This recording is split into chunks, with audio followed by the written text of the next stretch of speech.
What's up, horse ventriloquists? This is Adam with Cover Band Confidential, the YouTube channel here to teach you how to rock more and suck less. Today, I wanted to talk about what being a cover musician looks like. I know a lot of you who are in the process of kind of building your music career going, well, I don't play other people's music, I only write my own songs and I only perform my own songs, and this is what I'm trying to do in the music industry. I totally relate to that. You know, I was one of those guys too. In my 20s, I played original music in a bunch of bands all over the country, made a bunch of records, and did a bunch of touring. I think that's a good jumping off point to discuss why you are in a cover band, even if you're not. So, a lot of times people think that, well, you know, I did that in high school and we played a bunch of covers and it was a lot of fun, but then I moved on and now I'm a professional musician.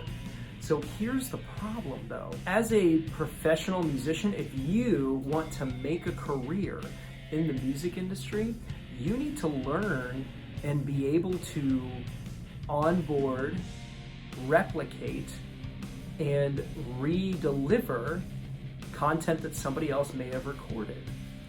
When I was playing professionally, I was doing one of two things. I was either writing original music with my band and going to the studio and recording and performing that music, or I was going in and playing as a hired gun, basically, as a guitar player. In both of those instances though, I typically had to go in and learn how to play somebody else's tunes. Now you're saying, well, wait a second, you said that you were doing a lot of recording on your own and you were making original music, and that's totally true. But here's the thing, is that when you are in a studio, there's typically a lot of people playing guitar on a record. It's probably you, it's definitely you, it may be your other guitar player, and if you have a producer, odds are he's playing some stuff as well. So anytime that I ended up in a studio with an original group writing and recording an album, at the end of that process, I almost always had to go back and learn how to play these songs. Because what happens is you end up kind of layering tracks on top of each other, and then you've got to come up with whatever through line that you can do throughout the entire song. And some of that stuff might be things that you wrote, and some of them may be things that somebody else wrote.